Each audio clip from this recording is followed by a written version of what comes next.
Hi, welcome back to the channel, and we're going to take a closer look today to Fjordar. Fjordar is a brand new game that I really knew nothing about, but when I've seen some fantastic images on the net, I was immediately attracted by the 3D elements, the different terrain aspects, and the look of the game. And when I started reading the rulebook, I was really impressed. Fjordar is a game about the civil war in Norway back in the medieval era, where players are pretenders, rallying around pretenders to the throne through more than 100 years of conflict, trying to follow the historical events and gain the most victory points through different clashes, wars, and area vacuum opportunities, trying to take more control and win the game. The game end is triggered when a player reaches 50 victory points. Then we do initial number of turns equal to all players, and we do the final scoring, and the player who has the most victory points is the winner of the game. There are several unique things that make this game stand out, and I'm going to share many more things at the end of this video after I've shown you how the game plays. So like we do typically, I'm going to explain all the rules of the game and show you examples practically on the table how the game works, and then I'm going to tell you my first impressions from the game. But I want to be really honest up front, I really enjoyed this game. This is a strategy war game like no other I have in my possession, and there are several things that I like, which I'm going to focus more at the end of the video, like the quick battle, which is deterministic, there is no luck, the 3D elements, the tactical opportunities, and what is really important in this game is that the 3D elements, the levels, the elevation, if you're fighting from higher up, you gain more strength. If you're trying to grab more area, you need to take advantage of taking a different, closer look on the opportunities and not being outsmarted by your opponents. And the game has a fantastic flow. This is one of their strongest suit, I would say. It gives a very holistic strategy war game feeling without having too many rules. And I have to say that I didn't expect going into this game that I would just read a few pages of rules. Okay, there is explanation of the different leader cards, the different events and everything like every other game in the rulebook, but the core game rule set is minimal. And for a game of this weight, this tactical prospect, and this genre, I would say, this is something that is not common. Don't get me wrong, this game is really strategic, has a lot of depth, it's very clever, and it's done really nicely and very thematic. But it does deliver this with the minimum for this genre rule set. And this is a fantastic thing in my book. So join me at the table, I'll show you how the game works, and we'll come back at the end of this video for more first impressions from the time I had with the prototype. This is a prototype, as you can imagine. There is a link in the description for the campaign launching out soon. Trust my words, if you back this game, you're not going to be disappointed. It's a one of a kind. If you like strategic war games and you like also your games to look great on the table, but offer depth, tactical options, and progress and replayability, this is a keeper. This is one of a kind. So let's see how the game works, and do visit the link in the description of the video to find out more from the campaign.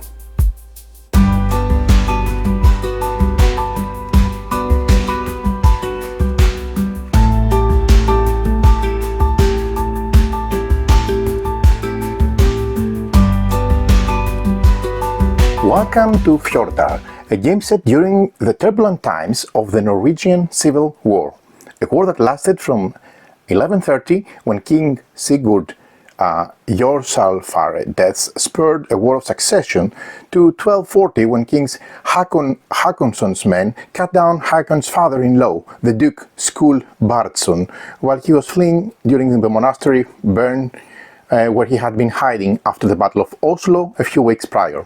Between these years, there were 22 different pretenders to the throne and countless battles.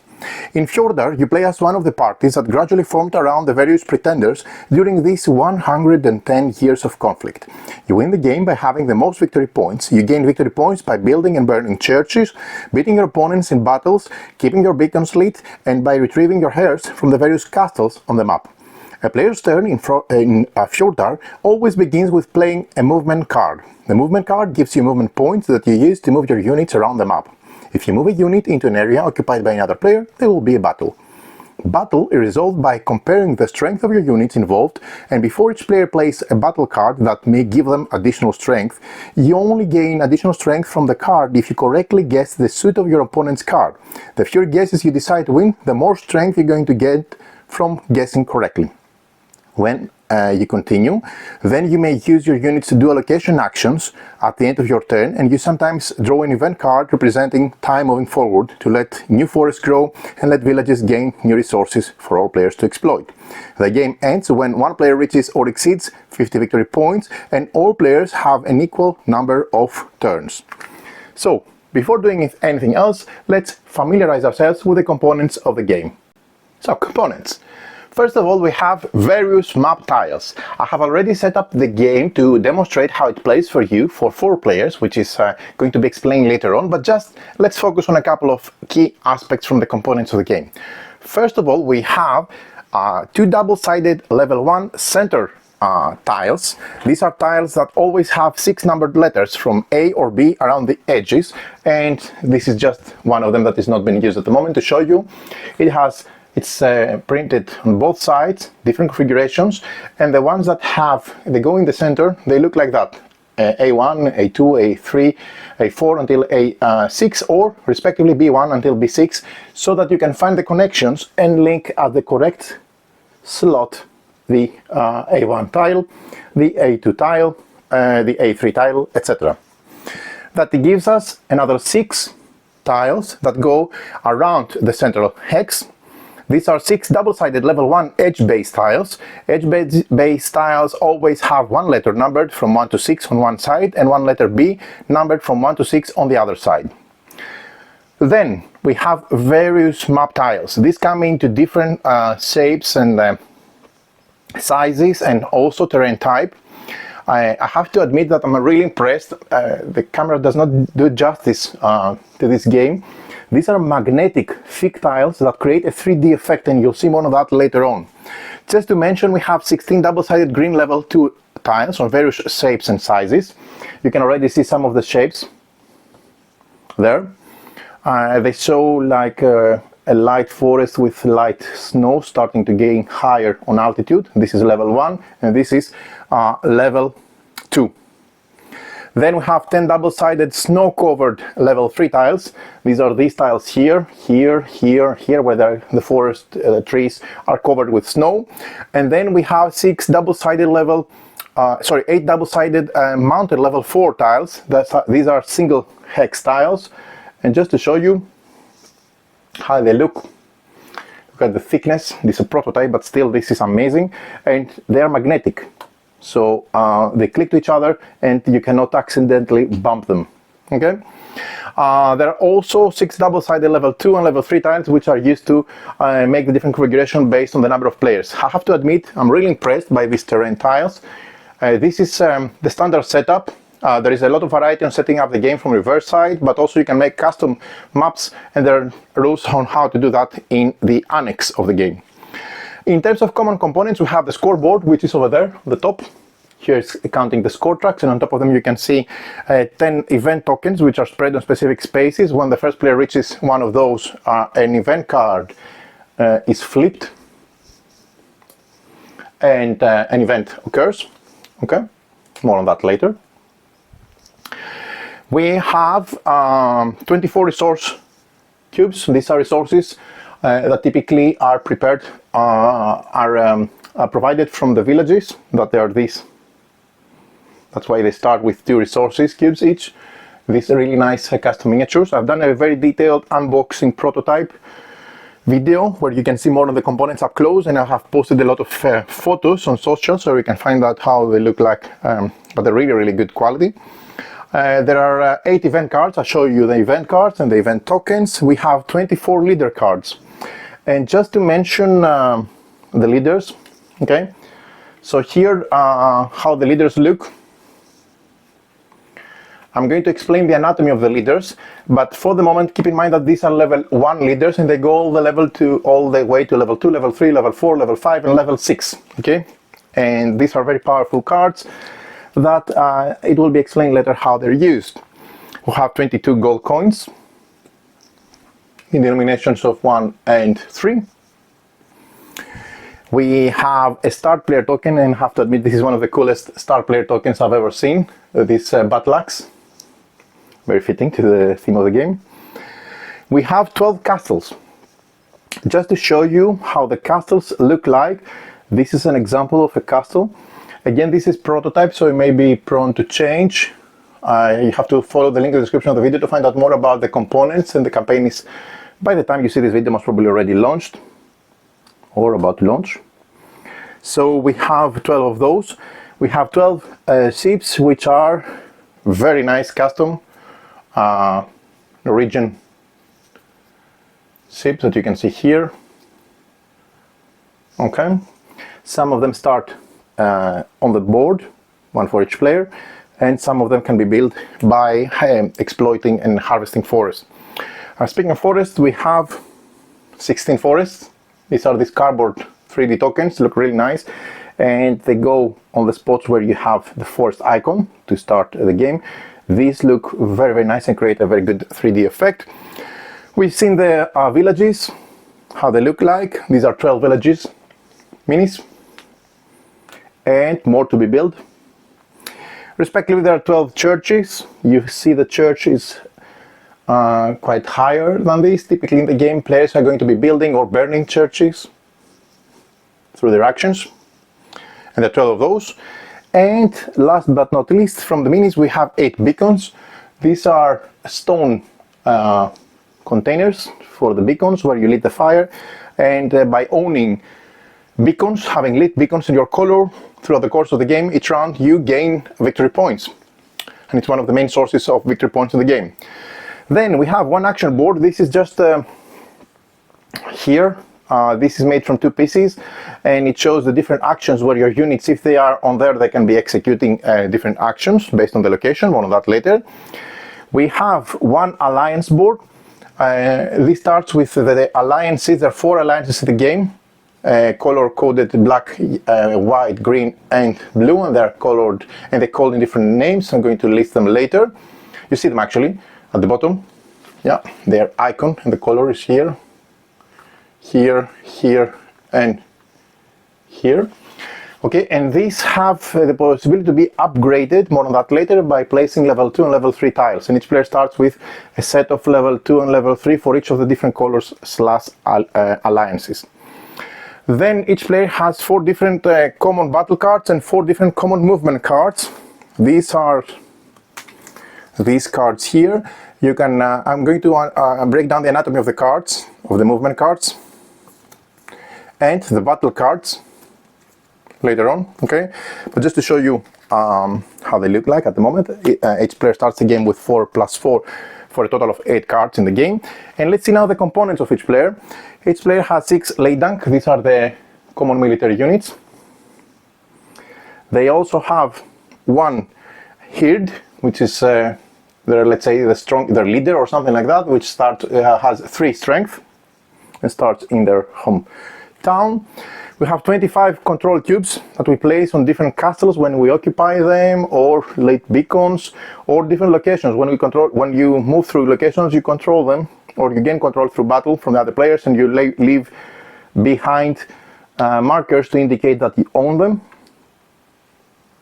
or you control them.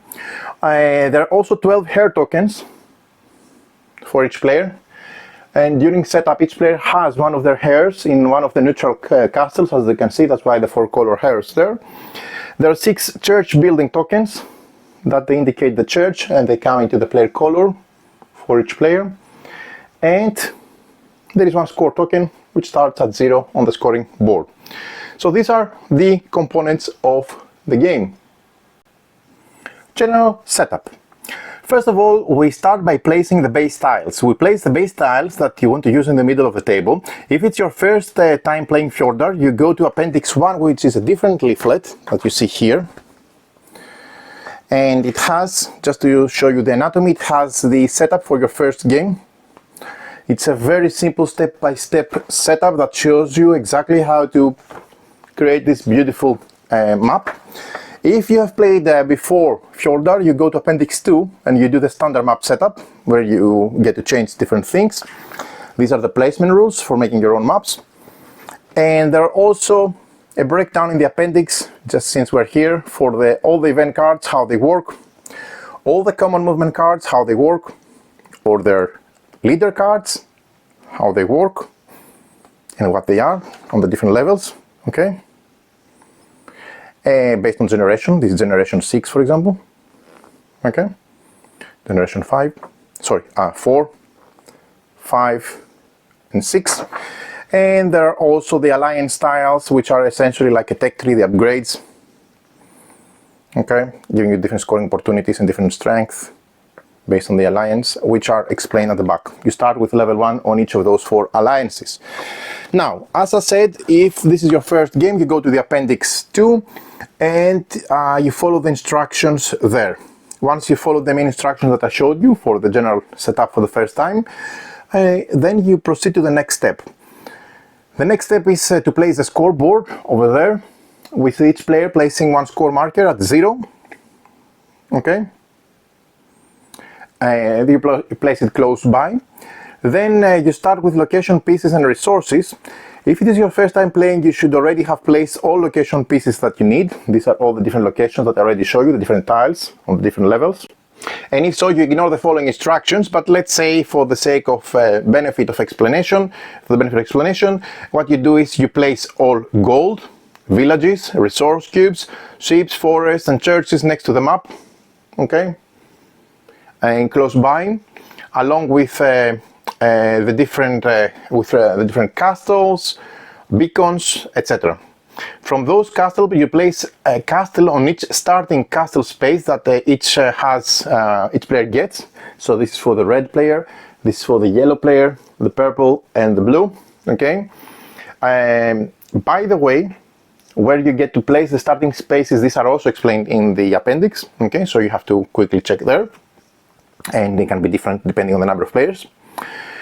Then the castle closest to each player where they're sitting, they're going to be the starting castle. So let's say this is a red player, that's why they picked this castle over there. Then you place a ship adjacent to each player's starting castle, which has in there one of their starting troops and one control cube to show that they control this cube. By the way, ships in this game are locations, they are not units, okay? Then we proceed with the player pieces. Each player takes the 6 Leydang, which are the common military units. Okay, they have a strength of 1. They place 5 of them next to them and 1 in their starting ship that is next to them with 1 control cube of their color. Then they place here in their starting castle. Okay, so this is the red player, placing in the starting color castle their leader, which has a strength of 3, and they also place a color of a cube of their color in the slot of the castle to indicate that they own the control of this castle. You see that there are neutral castles that don't have any cube in them. These are going to be controlled in the course of the game from different players and change hands. Then each player also takes 6 church builder tokens. These are these tokens here nearby. You take the 12 cylinder tokens of their color. By the way, you see I only have a few here because as part of the setup you place on each of the neutral castles, not your opponent's castle, the neutral castles, 1 cylinder which stands for one of your hairs that you can retrieve from each of those neutral castles. Then you continue and you also take 2 gold coins for each player. You take 1 action board and you assemble it and place it in front of you, and directly below of it you just place 1 alliance board which has a slot for playing on the left, as you can see, movement cards, a slot here on the right for the saga where you put your leaders, because the movement cards you take them back into your hand. And here are the locations for upgrading the tiles if you go from level 1 to level 2 for the Ostjeg, I'm going to be pronouncing it wrong for sure, sorry for that, alliance. You place level 2 tile on top of level 1 and level 3 on top of level 2, just to show the progression of your alliance and the benefits increase along the way. Then each player takes 1 common movement card, 1 Sumar, 1 Hauster, 1 Yol, and 1 Paskar, placing them in their hand, and 1 each of their common battle cards, Bagler, Birkenbein, Lendenman, and BoardGameGeek. And again, these are these cards here. These are the movement cards that I told you. Don't worry about the anatomy, it's going to be very, very clear soon when I explain the game. And these are the common battle cards, okay? One with each of the alliances in the game. So you take that, you take also one player aid, which has general strategy tips and general alliance specific tips, and also one very nice reference card which has the unit movement cost, the unit strength, the battle resolution. It has symbols in the game. Again, don't be alarmed by the symbols, everything makes really, really great sense very easily. Okay, locations and their descriptions, what they do, you have them also on your action board to see the different actions and their explanation. You have the board locations and alliance symbols, and then you have common movement card abilities, which are extra abilities that you have on movement cards. But more on that later. For the moment, let's focus on the rest of the setup. You take the event tokens and you place one such event token on each green number, which is a location for an event, and it reminds you that when a player reaches there, they're going to pick up an event at the end of their turn and read it out. You place one scoring a token at 0, counting your victory points. Okay, and then you prepare the leader deck. You set aside leaders of level 1, which are the numerical value here, and you take all the next leaders, next generations, and you sort them out by placing at the bottom. Sorry, these are movement cards, these are the leader cards. You sort them out by placing at the bottom level 6, above them level 5, 4, 3, 2. So 2 goes on top. Okay, so this is your leader, next generation leaders deck. Right. Then from now on, each step requires participation from all players. We start by choosing a start player, the player who last gave chase to their enemies across a frozen lake. I really like to see who starts first. It will be the start player. If this does not apply to any player, surprisingly, in your group, it's okay to see any other means of randomly picking a start player, but not cool. Better have a normal, the first option. Give this player the starting player token, which is this one, reminding who is the starting player token. This allows at the end of the game, when the game is triggered, for everybody to play a same number of turns. Then building the map, if it's your first time playing, you have already built the map, so you skip this. If you also have played Fjordar before, you may try to do Appendix 2 standard setup and follow steps there accordingly. Then each player places one of their hairs of their own color in each neutral castle. These are castles that do not have any player control cube in them. So this here. Okay, this is a 4-player game, that's why you see 4 hairs in each neutral castle.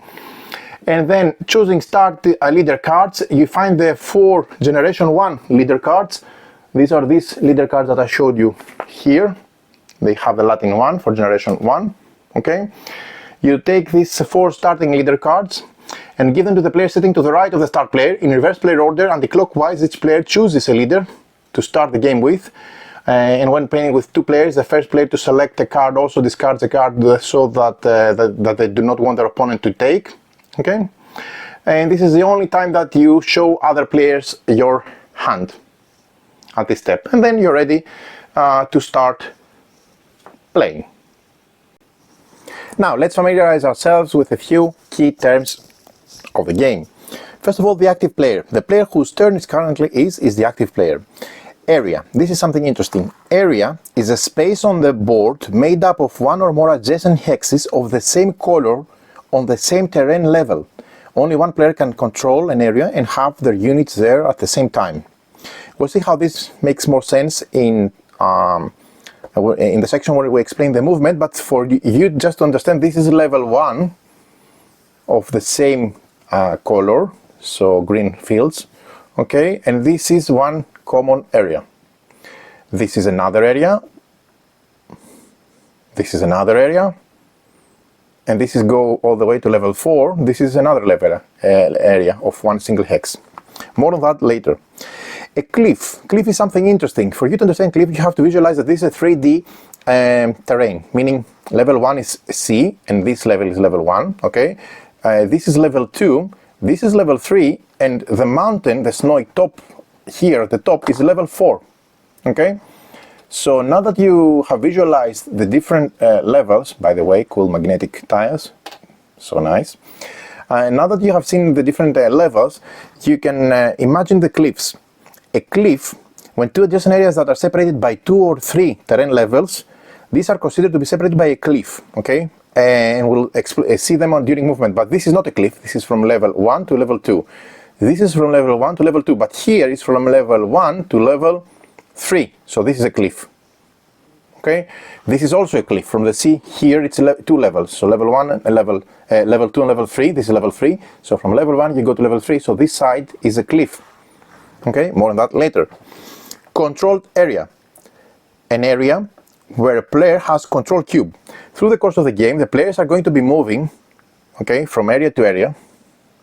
And when they enter a location where there is when they enter an area where there is no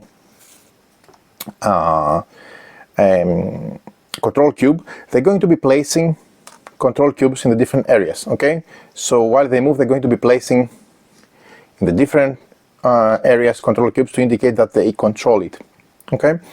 And the same goes when they move to the different edges, etc. So a location in an area controlled by a player is indicated by a control cube. We have also the influence. Your influence with an alliance is the total number of locations you control belonging to that alliance, plus the number of leader cards from your alliance that you have in your playing area. Okay? We'll see how alliances work, but keep in mind that, for example, the number of villages you control increases your alliance with the lensmen. The number of churches you control with the bugler, and so on. Okay? So this increases the level of your alliance, the influence with this alliance. A location, a game piece on a map you can interact with. There are churches, castles, villages, ships, forests, and beacons. You can understand how this works when we explain the actions, but this is a forest, for example. Okay, and you can, for example, tear it down to build a ship. Okay, this is a church. This is a beacon. You can lit it and control it, and it gives you, at the end of each round, 1 victory point. Okay, so these are different things that you can interact with, and these are called locations. Movement points. Movement points, and let me show you some of the movement cards. So for the movement points, these are you get them primarily, but not only, from cards, movement cards, but also from alliances, etc. You'll see how this works. Okay, and these have this icon, the footprint. So a number that indicates how much movement you can do in a turn, abbreviated with the MP as movement points, and it's gained through playing cards and are represented by footprints as a symbol. And you can split it as you really like. You can use all of your movement points to move one single unit, one troop, or split it between different troops. It's up to the player. Movement row. Now, for you to understand the movement row and the saga row, let me zoom up. Again, this is your action board in the player area, these are your components, and this is your alliance board, okay? On the left of your alliance board, you have the icon where you place cards for movement. And the row of cards to the left of your alliance board, made up of previously played movement and leader cards, you see how this works, is making up the movement row. So the movement row, for example, can be here with movement cards, okay? Again, the footprint here identifies the movement card. Respectively, the right side is the saga row here. It shows the symbol of the leader, okay? It's here where you're going to be placing cards like this one, which is leader card, okay? And they're going to be placed here to the right of your alliance board where leader cards are there. Leaders that have been played in the movement row, at the end, they're going to be moved to the saga row where only leaders stay there, and they also overlap by placing them in a way so just their left banner appears. So the previous leader, and this is the next leader that is going to go there on the right side. Okay, again, more on that later. Occupied area is an area where it has at least one unit, like this one. This is an occupied area. And then we have the strength. Strength is a number that determines the winner in battle. We'll see how battle works, but strength is provided by units on the board that participate in the battle and in adjacent areas. You'll see that in a sec. And cards, common battle cards that we have, they contribute strength. Okay, and we'll see how this works later because they have the axe symbol. Then we have the different terrain levels. Let me zoom in to show you again the terrain levels because it's important. Okay, the seaside here is level 1, and the same goes for these areas here. This is level 1, this is level 2, sorry, this is level 1, the sea is level 1, this is level 2, this is level 3, 2 higher than the level 1 is level 3, and this is level 4, okay?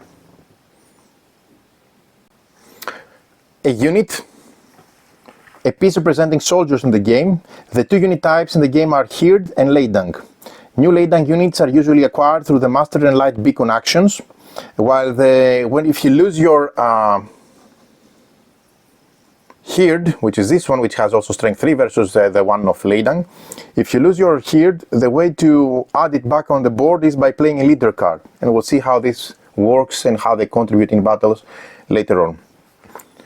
And last, here's the score track where we count the victory points, a number used to keep track of your score, which is abbreviated as VP. And each time the game instructs you to gain VP, you do so by moving the VP marker up in the indicated number of spaces on the VP track on the scoreboard. You never lose VP in Fjordar.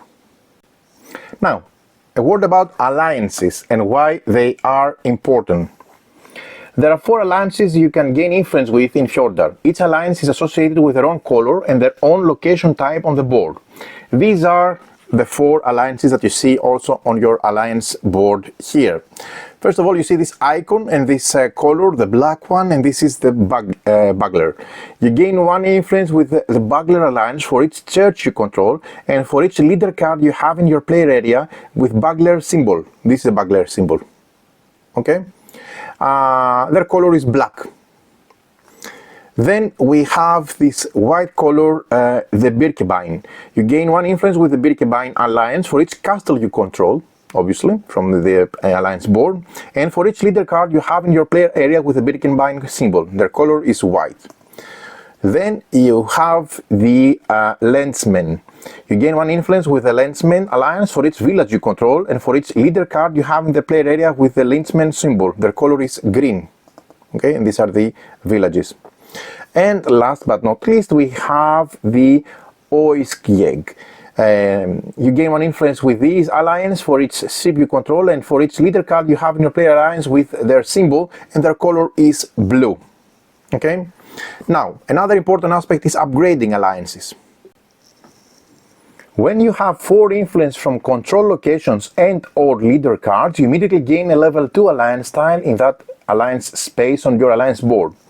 For example, let's say I have controlled 4 churches, okay? Immediately I gain a level 2, I take the stack of level 2 and level 3, I have the level 2 and level 3, each player has a set of 8 alliance tiles, okay? Just to remind them that, this is from the Bugler, okay? So I take the level 2 and I place it here to show that I am level 2 with the Bugler alliance. This increases the movement and strength you gain when playing leaders from this alliance moving forward, and rewards you gain when winning battles using this alliance, and various special abilities. When you have 7 influence with an alliance, you immediately gain a level 3, and you do that by placing another level 3 alliance tile with this alliance on top of the level 2, obviously. Okay. You place the level 3 on top of the level 2 tile so that the height of the stack clearly makes it easier for the other players to see that you are level 3 with that alliance. And gaining a new alliance tile happens instantly and automatically when you reach the required influence. Once you have an alliance, that you never lose it, even if your influence drops below the requirement. For example, if you lose a church and from 7 you go to 6, you don't lose the level 3 alliance with the Bugler in this case. And you can find out more about the abilities of the alliance tiles on the respective section of the appendix. Movement cards, battle cards, and leader cards.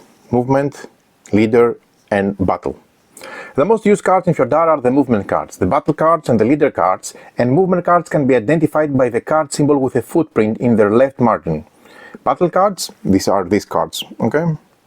Battle cards can be identified by the card symbol with a footprint in their left, with their axe in their left margin. So these are these. So this is the symbol. This is the symbol of the movement card.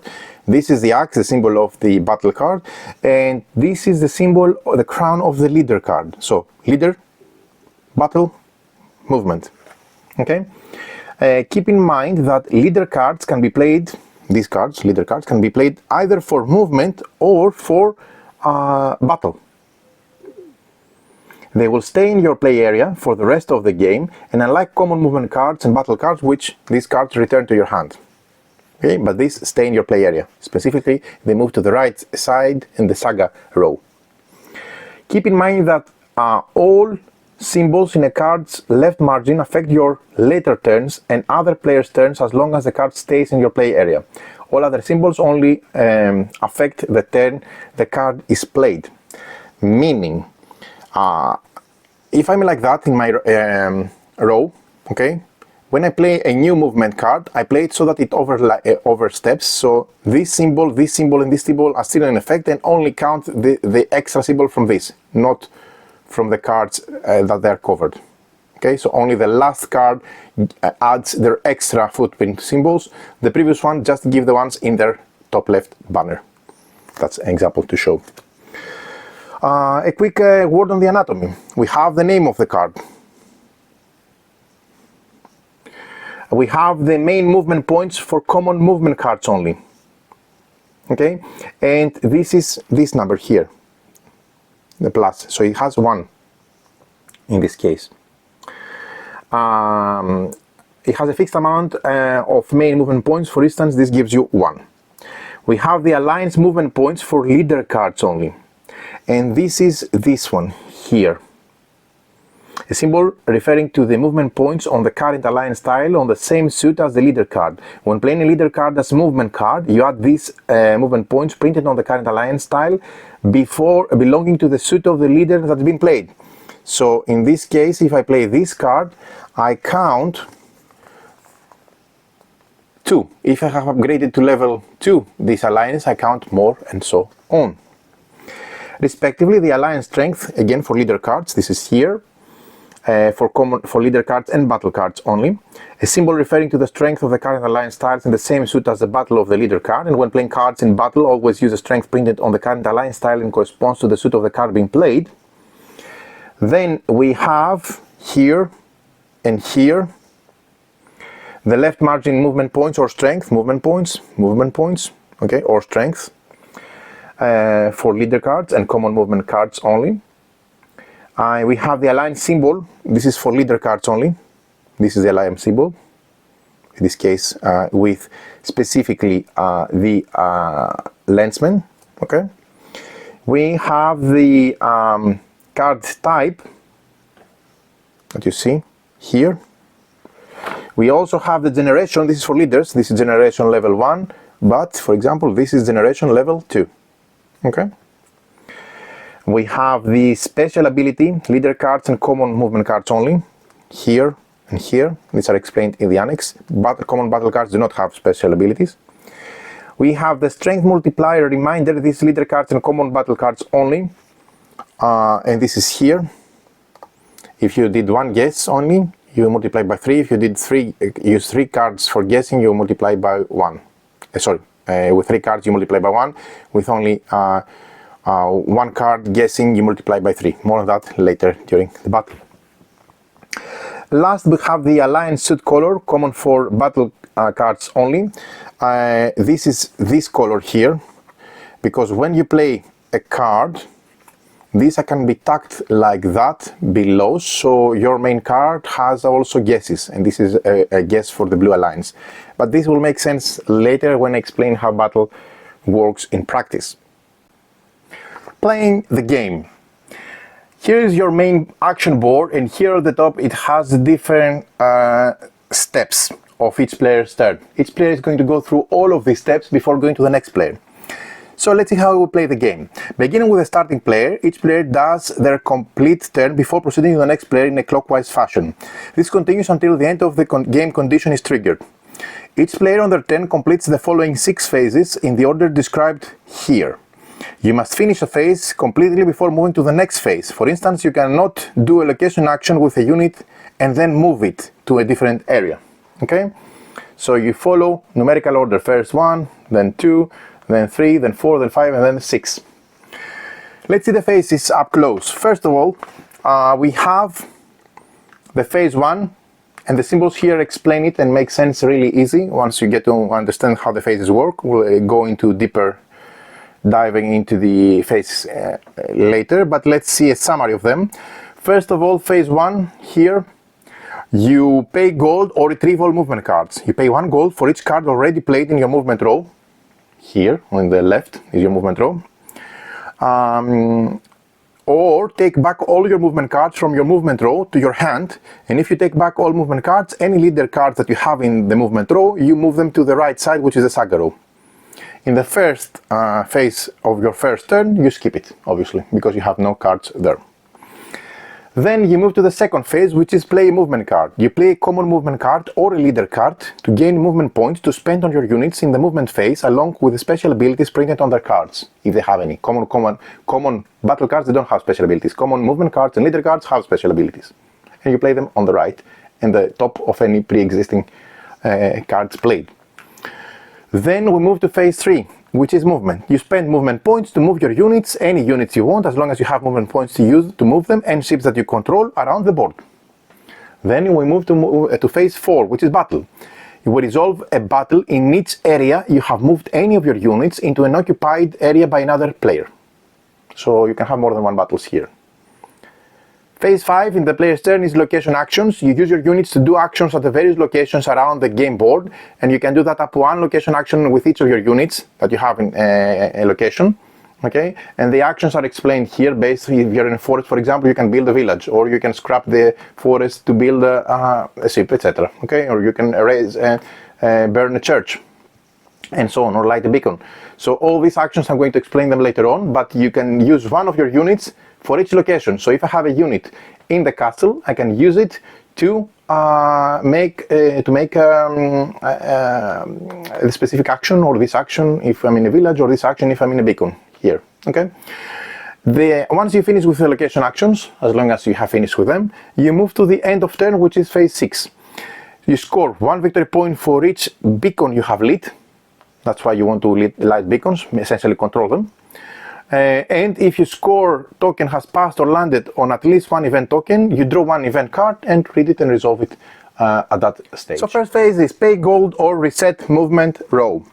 Before playing a new movement card, you must choose to either pay 1 gold for each card, common movement card and leader cards that currently sit in your movement row, that's here on the left of your alliance board, or take back all of the common movement cards from your movement row to your hand, meaning that you have less symbols already there, while moving any leader cards already there to the right side on your saga. If it's the first turn of the game, you just simply skip it.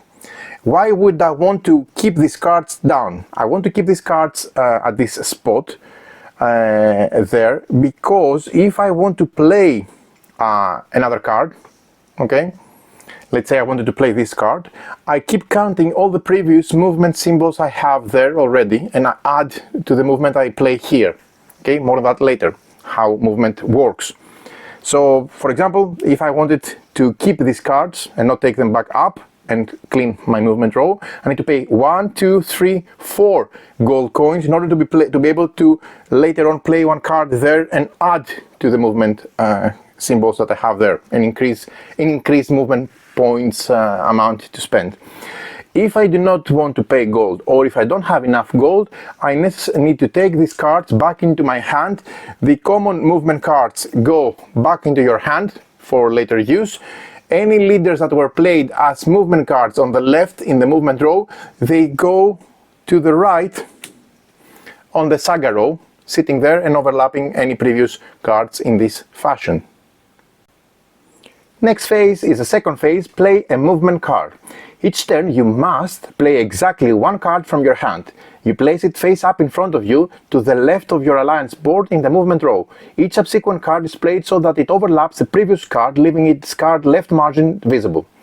The first, meaning that if I play a card now, this will be played like that. The first card in the movement row cannot be a leader card, so I cannot start the game by playing as a first card a leader card. You can only play a leader card into the row when there is at least one other card there. If your herd unit isn't on the board, then when you play a leader card, you immediately place it in the board in the area you control. In an area you control. A movement card gives you movement points that your units can spend, you can split as you want, to move around the board in the next phase, which is the movement phase, the third phase. It also gives you special abilities that applies to your turn only. The different abilities will be explained in the annex and the appendixes 4 and 5. Okay, let's see what happens, how you gain movement points after playing a card. Okay, so let's say, first of all, I have already paid 2 gold to keep these cards from the previous step that we explained before in the row, and I decide to play this card from my hand. So I place it in a way that it overlaps, leaving the left margins visible. Okay, and then I gain 1 movement point for each movement point symbol showing at the top of each card in your movement and saga rows, including the newly played card. Okay, in this example, I would gain 1, 2, 3, plus 2, 5, plus 1, 6 movement points. Okay, you place a control cube on the reminder track at the bottom of your alliance board at the space corresponding to the total movement points gained. Okay, so 1, 2, 3, 4, 5, 1, 2, 3, 4, 5, 6 movement points. That means I'm going to take one control marker and place it here at 6 so that it tracks my movement points, because in the next phase I'm going to be spending movement points and moving my units accordingly. Okay, so this is how it works. But let's say in a future turn, when this player's turn is again and they will be playing another card, when they play, they will pay 1, 2, 3 coins to keep them there in the first phase. Okay, and then in the second phase they will play, let's say, this card, and this will give them 1, 2, 3, hiding the plus 2, 4, 5, 6 again. Okay, in this fashion. So this is how movement cards are spent. Okay, and you're going to be using them. Keep in mind that if you have played leaders that have movement footprints icons, you add those to the movement you gain from typically playing cards in the left side, which is your movement row. And then this is the total number of movement points you have to spend in the next phase for moving. The third phase is the movement phase. In the movement phase, you move your units and ships around the board by spending movement points gained in the previous phase. The interesting thing here to see is that the map in Fjordar is 3-dimensional, which means that the physical difference in elevation between areas affects the cost of movement. The various options you have when moving a unit between 2 areas and their cost can be summarized in the following way. So let's focus first of all in the areas. You can see that, for example, we have 3 different types of areas in the game. A cluster of land hexes of the same terrain color on the same terrain level are considered to be a land area. These areas can be as small as 1 hex, and they can have as many locations on them as they have hexes. For example, you see, this is an area of level 1. This here, let me show you, this is a single area of level 2. Or this is an area here, this is an area of level 2. This is another area of level 2, and so on. We have also level 3. This is an area of level 3. Keep in mind I'm not counting the hex on the same level in the area of the castle, because the castle is considered a hex, an area in itself. So these 2 hexes make a level 3 area, and this single hex here, the mountain top, which is fully snowed and has a beacon, makes a level 4 single hex area. We also have sea areas. Sea area, each individual hex of sea terrain is considered a distinct area. Units may only move to sea areas containing a ship. A castle location always considered a location of its own, single hex areas. So this is an area, this is another area, single hex. And how we spend movement points. You spend movement points to move a unit from one area to another, and movement points can be distributed freely among all your units you control on the board, and there is no limit on how far each unit can move as long as you have movement points to spend to move them. However, units that move into an area occupied by enemy units cannot move any further this turn, and they stay there waiting for the next phase of the battle. You cannot have unspent movement points from one turn to the other, saving movement points that is, and you place one of your control cubes in each unoccupied area you move into that you did not control before. And when moving into an unoccupied area controlled by another player, you simply replace their control cube with your own. Okay, so let's say this player, for the sake of the example, let's say that the yellow player is here. Okay. And let's say for the sake of the example, again, the red player has cubes there. If this unit moves here, they simply replace the cube of the red player with a cube of their own. Okay, and they take, sorry, for example, here, let me do it like that. So let's say that the red player has the control of this section. So when this moves here, they're going to replace this cube with a cube of their own. Okay, and take the control. Right, so you place one control cube in each unoccupied area you move into that you did not control before, as I said. Keep in mind the three-dimensional aspects, as I said before, okay, because they have different requirements. So if you want to move, let's say, this soldier from this troop from here to here, sea level is considered level 1, the same like the printed green forest on the board. So moving from here to here is considered one movement point. Moving from here to here, it's level 1 to level 1, but different area. It's considered again one movement point. I was not showing the correct zoom, sorry.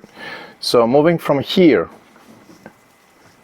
to here, sea level to printed forest on the level 1 is considered one movement point. Okay, or if you're moving from here to here, as I said, it's again one movement point.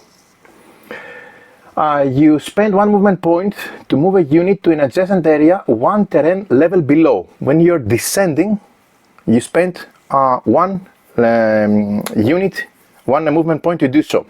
For example, let's say that this player is here or here, okay, or here, and let's say they reached this before in some way, okay, and they want to descend in this forest, which is one level below.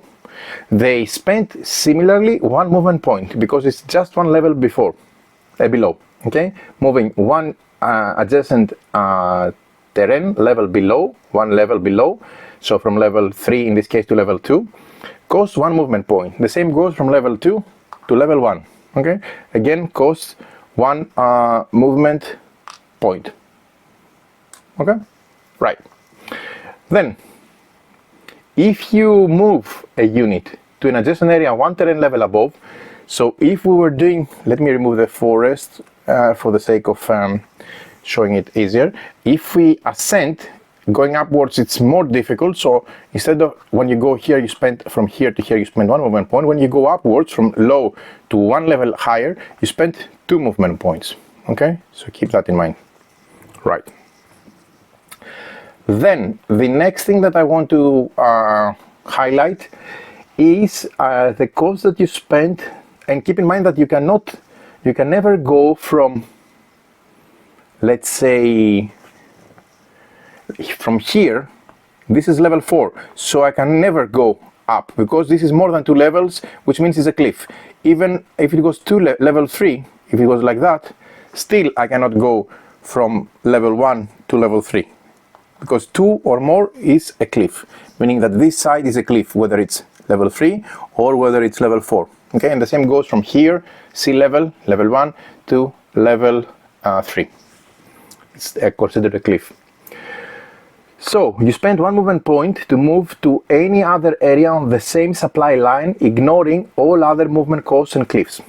Let me show you how this translates. Okay, so let's say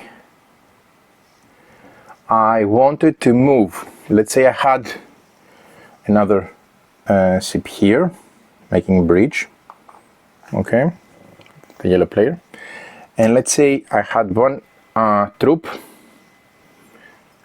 here, okay, and I want to move here, so I'm in the next position. I'm able to go into the castle, for example.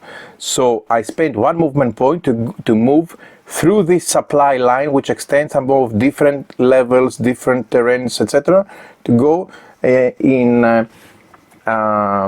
the supply line of, at the end of a supply line of without paying the cost. So with 1 movement point I went all the way from here, boom, boom, boom, boom, to here. So I didn't spend 1, 2, 3, 4, 5, 6, 7, which I would if I was moving directly from one to the adjacent one in single movements. Okay, because there is a supply line connected by cube side control, that's why I can move directly there, even if this was higher.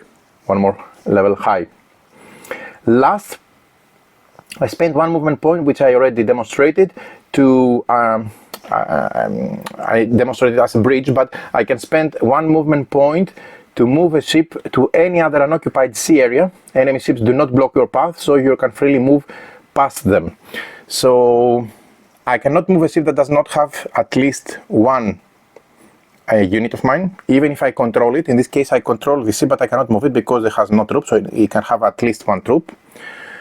Keep in mind that each ship can have a maximum of 2 units, either to level 1 or level 3 leader. Okay, but let's say for the sake of this example we're like that.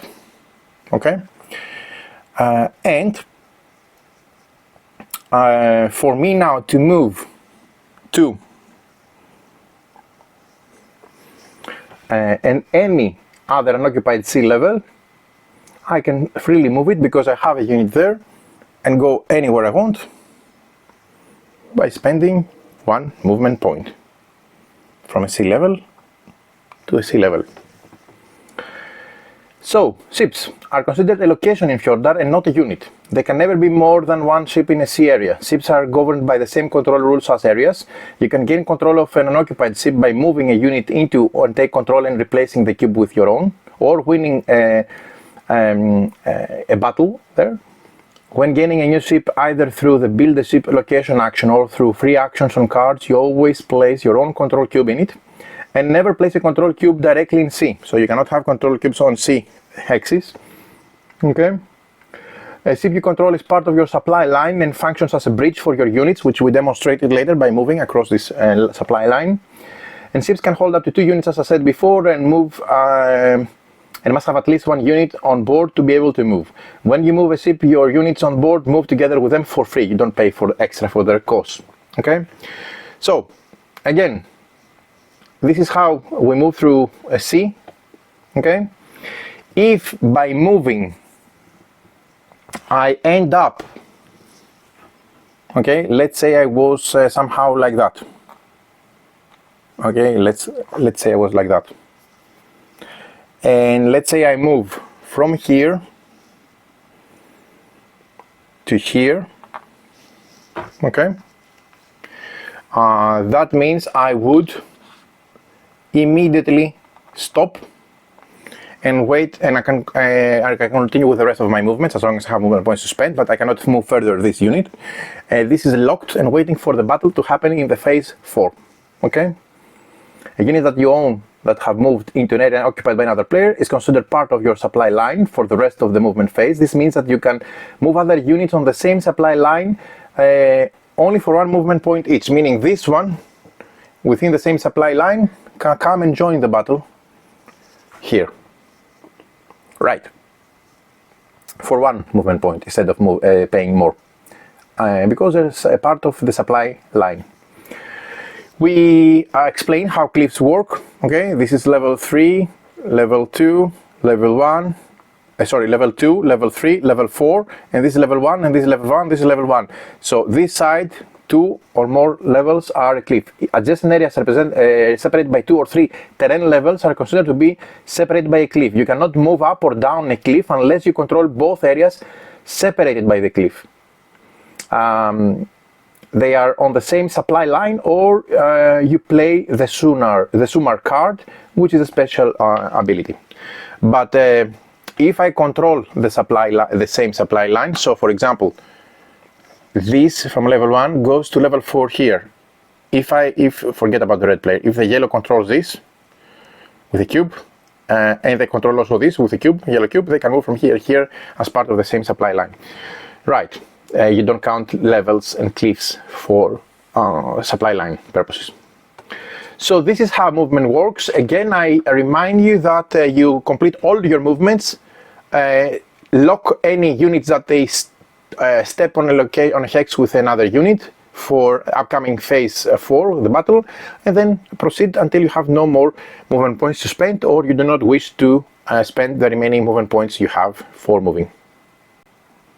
Fourth phase is the battle. After the movement phase, a battle occurs in each area occupied by multiple players' units. These areas are referred to as battle areas. There can be more than one battle on a player's turn if they have entered several areas containing other players' units during their movement phase. You resolve each separate battle for each area, and they resolved in the order the active player chooses to do so. When resolving a battle, you go through the following 4 steps. Step 1 is calculate initial battle strength. Both players add the strength of all of their units in the battle area. A Hird, which is this one, adds 3 strength. Leydunk, which is this one, or this one, or this one, they add 1 strength. Okay, so in this case 2 and 1, 3 versus 1. If a battle area is a castle, so if the battle was happening in a castle, this is a castle, okay, then the defending player would add +2 to their strength because of the defense of the castle. Both players add the strength of their Leydunk, not Hird, just Leydunk, in adjacent areas. For each Leydunk in an area adjacent to the battle area, you add 1 strength plus 1 strength for each terrain level they are above the battle area. Adjacent Hird do not add any strength. Note that the adjacent Leydunk that are in a terrain level below the battle, still they add 1 strength, but they just don't get extra bonus for being higher on the level up. In this case, this will add 1 strength. Okay? If a player had, because it's in the same level, like the battle, but let's say the yellow player had here, this is level 4, they would add their strength plus 1 for each level that they are above. In this case, this is level 1 and this is level 4, so there are 3 levels plus 1, 4 extra added, okay, to the battle. The third step is that both players add the strength from their movement and saga rows. Okay, add 1 strength for each strength symbol, the axe, the battle axe, in the left margin of your cards in your movement and saga rows. From leader cards that will be in your saga rows, and the total number of these steps is your initial battle strength that you calculate at step 1 of the battle. You place a control cube on the reminder track of the bottom of your alliance board in the space that corresponds to the total strength that you gained. In this case, for example, I have 1 extra strength from here, okay, from the saga. You could have also let's say I have played before for movement, this leader here, I would still add it as an extra strength, okay, even though it has not moved to my saga. So 1 plus all the extra strength I got from units and units on higher levels than the level of the battle. Then I would take all of this and add it, and let's say I have a total of whatever, 8 or 9.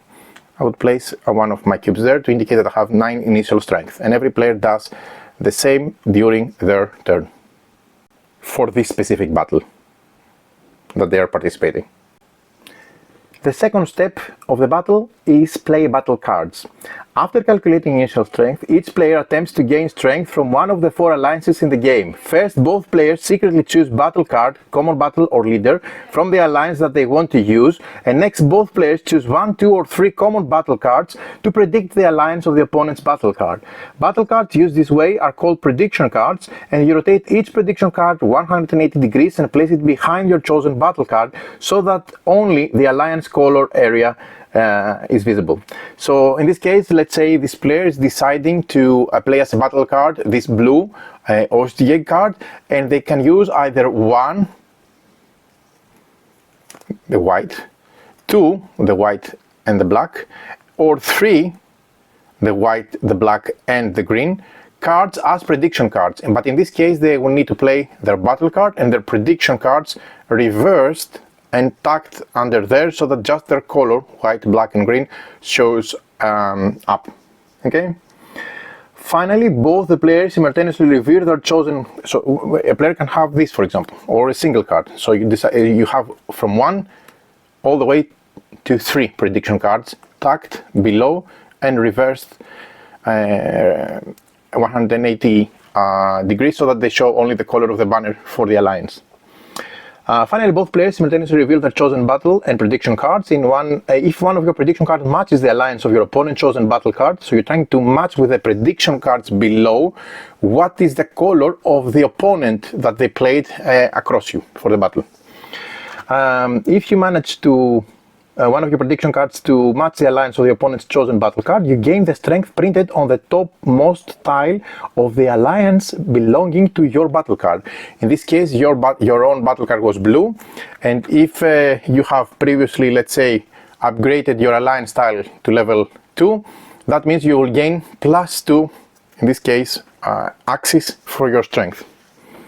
Okay, so depending on how many but this would be if you just if you played all 3 cards as prediction. If you only played 1 card as prediction, you multiply by 3. How does it work? And this is a reminder of this at the bottom of each battle card. Okay, if you played 3 prediction cards and you match it, find your opponent color, you multiply the strength of your alliance tile, in this case it was 2 for my blue, by 1. Okay, if I played that's if I played 3 cards. If I played a single card, if I played 2 prediction cards, I multiply by 2. So 2 by 2, 4 in this case, previous example. But if I just managed to find it with 1 single prediction card, I managed to find that they have played a white one, and I have it like that. Okay, it was just 1 prediction card. I multiply my axis that I have, my strength axis that I have on my tile, which is for level 2, as I showed you. It's 2, okay, let's say I have upgraded, times 3 because I just played the card, 3 times 2, 6. So you can understand that there is a lot of clever manipulation, outsmarting, and managing the battle, which is deterministic, okay, so this is really, really great. You return all common battle cards and prediction cards back to your hand. You can use it for the next battle as well. And keep in mind that you can also play leader cards as battle cards. When playing a leader card as a battle card, you increase your total strength by 1 for each strength symbol in the card's left margin, but do not use the card's ability. And if playing a leader card gives you enough influence to gain a new alliance tile, you immediately upgrade the alliance based any strength gained on the new tile and continue. If your herd unit isn't on the board when you play a leader for your battle card, you immediately place it on the board in the battle area currently being resolved. And after the battle, place the leader card directly into your saga row, where it will stay for the rest of the game, giving influence in its alliance and 1 extra strength of or movement points based on what they have on the left margin. And keep in mind that when you use a leader as a battle card, you can predict the same alliance as the one you play yourself, since you have all 4 common battle cards available to use as prediction cards for a total of 3 that you select, or up to 3, from 1 to 3. Okay, there's a fantastic example that really demonstrates this visually, easily, with indexes and color coding in the rulebook, so you can follow and find out more in practice there. I'm not going to spend more time here. The third step of each battle is compare your total battle strength. So after adding any extra strength from playing a battle card to your initial strength, you now have a total battle strength, your previous one plus what you gained, if any, from guessing the alliance of your opponent. If you didn't guess correctly, you gained 0, by the way, in the previous step. So you compare the total the total strength with your opponent. The winner is the player with the highest total battle strength from the two previous steps, and if there is a tie, the attacker always wins. The fourth step is the aftermath. If the attacker wins, okay, let's say the yellow attacked here and they are the winner of this battle. If the attacker wins, they replace their opponent's control cube with one of their own, okay, and gain control. The defender retreats to their units to any area they control. If they control no areas, remove units from the board, and this is part of the wipeout, but you can come back again. Okay, so let's say they retreat here or here, okay, for whatever reason, strategically they decide. If the attacker gained a new location association in the alliance they used in battle, for example, if they control now a new church and they have 7, they can take a level 3 from the respective Bagler tile from the respective Bagler alliance, okay, immediately, and they gain the tile immediately, obviously.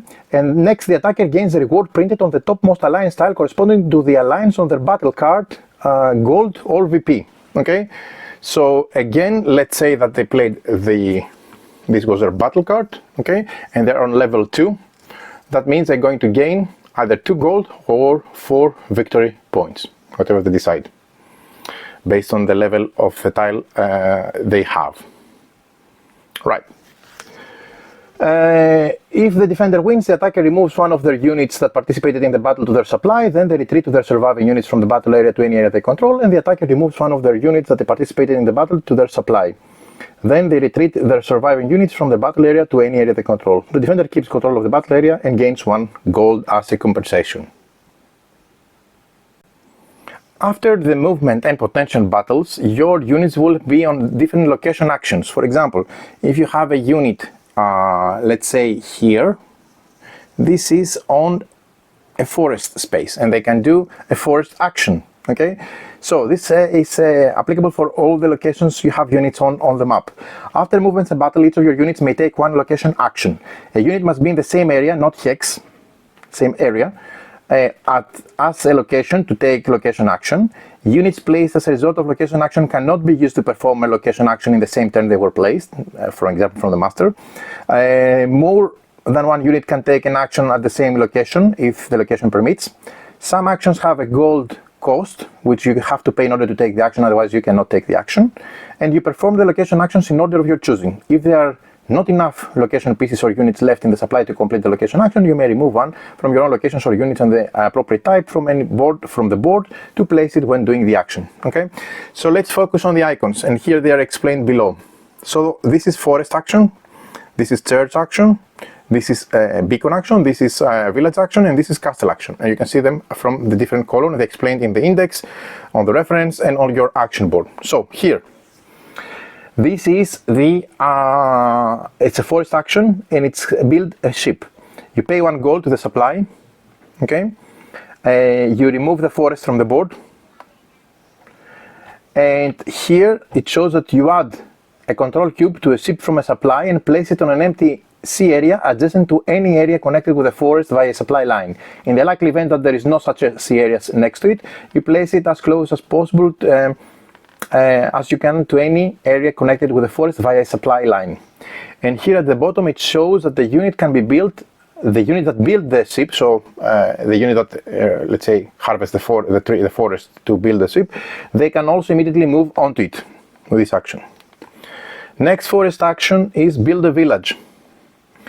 This shows that you remove a Leidang taking the action from the board. This action is not cannot be done by a Hirt, only by Leidang. Then you remove the forest from the board. Okay. Then you replace the forest with a village, so you build the village houses from the supply, and then you take 2 resources cubes and you place it in the village. Okay, like we did in setup. Third forest action is the build the church.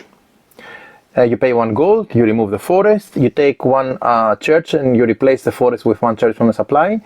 You place 1 church builder token of your own color in the same hex as the church, and you gain 1 victory point.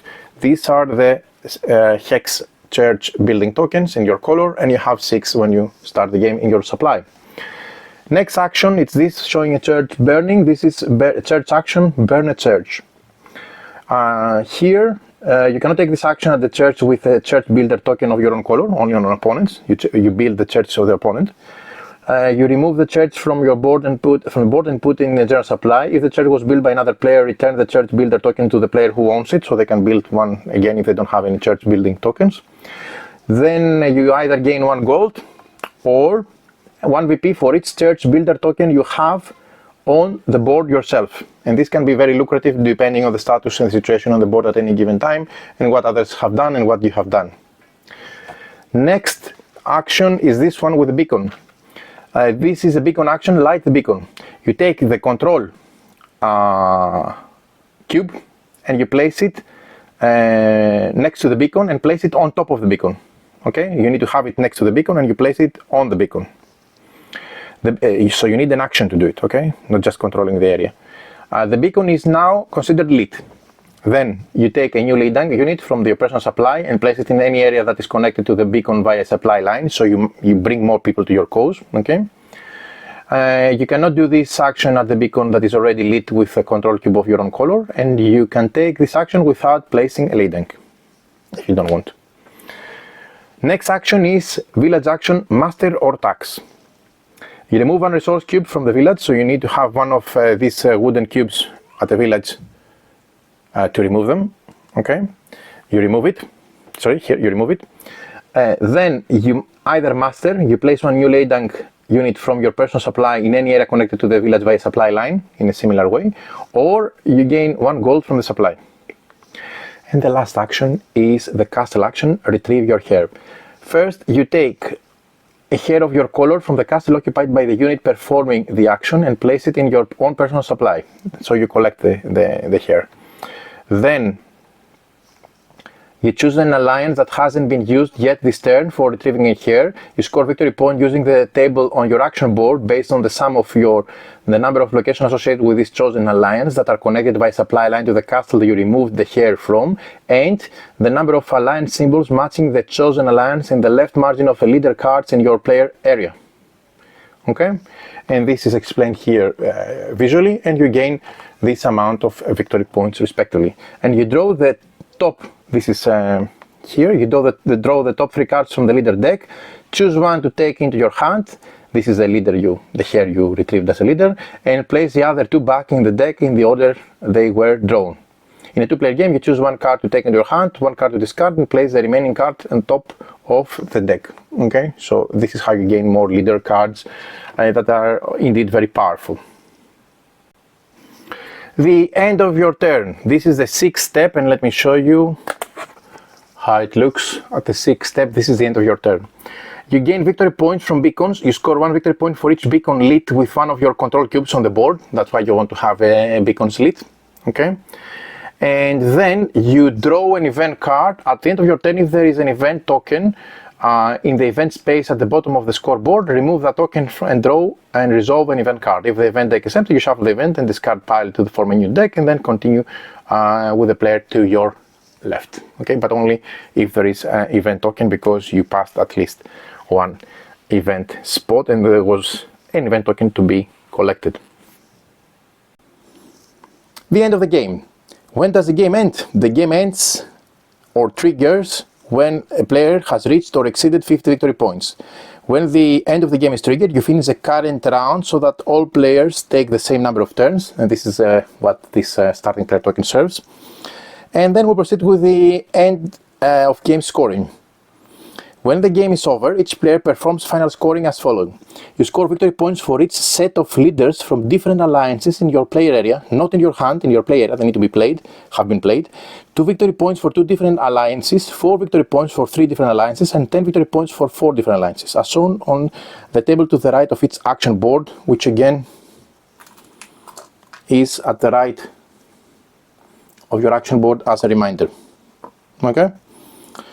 Then score the end of game victory points on your level 3 alliance tiles, if any. So let's say I have level 3 on some of my alliances, then I will score victory points accordingly. Okay, if there are any. And in this case, this would give me 1 victory point. They will give me victory points for the number at the end of the game. They will give me victory points based on the number of beacons lit. Okay, but I wouldn't get it if it was on level 2. You see, I need to be on level 3 to be able to get it, and this applies for all level 3 tiles. And these are explained also in the rulebook, okay, the appendix. Then the player with the highest score wins. In case of a tie, the tied player with the most units on the board wins. Is still tied, the tied player with the most gold wins, and if there's still a tie, all tied players share the victory and the throne of Norway. Now, a word about event tokens. Every turn, the first time you move your score token past an event token on the score track, you place that event token at the event space at the bottom of the scoreboard. If you pass any other tokens in the same turn later, you do not remove them. This will be removed by players that are behind you on the score track later in the game. An event token in the event space indicates that you draw an event card at the end of the turn, as we explained before. And the last thing I want to mention is being wiped out. In the Norwegian Civil War, it was not uncommon for new rebel groups to pop out seemingly out of nowhere whenever there was a power vacuum after the death of a pretender, and even sometimes when there wasn't a power vacuum after the death of a pretender. Although rare, it's possible to begin your turn with no units on the board. If this happens, you complete an additional step prior to your phase 1 of your turn, according to how many areas you control. If you control 3 areas or more, you place your Hird and new Leydang on the board, distributed as you see fit in areas you control before starting your turn. If you control 2 areas or less, you first place a control cube in 2 uncontrolled areas. If insufficient uncontrolled areas exist, you may place cubes in unoccupied areas controlled by any player, removing those players' cubes in the process. Place a new ship of your control cube in it, in an empty area C. Place your Hird and 2 Leydang in areas you control, distribute them as you see fit. Draw the top 3 cards from the leader deck and choose 2 to take into your hand, and place the last one back on the deck and gain 2 gold. This ensures that you can come back into the game even if you have been wiped out at this stage before. So there you have it. There are also some minor special rules for 2 players, but I'm not going to cover them now. There's going to be a solo in the game. You know everything now that it's there to know about Fjordar. Let's move back up for my final first impressions for the game. Wow. I'll be honest, and I have to admit, when I reached out to the designers, the reason I did so is because I loved what I was seeing on the web, on the internet, on the pages that I visited, on the photos that I've seen, and then started digging out more information about the game. The game looked absolutely amazing. You know, the buildings, the churches, the villages, the forests, the castles, the 3D elements, the elevation, having level 4 snow tops, mountain tops, and level 2 just lightly snowed hills or whatever, and then level 3 heavily snowed areas, gives you a very good, I would say, feeling of the height. This game is not only 3D in terms of components, because from a development point of view it's fantastic. I don't know if they're going to use magnetic tiles, but these magnetic tiles that they click on top of each other and make the level 3 and level 4, it's amazing. But from mechanical point of view, elevation and different level in this game works. And for anyone who likes historical battle and history and historical war games, they will really understand, they will really know already that fighting from a height gives a position and advantage to the attacker. Okay, and this can turn the tides of a war or a battle a lot of times. And this has been the history already. So this game really captures that because moving to higher ground is more difficult, coming down from higher ground is more easy.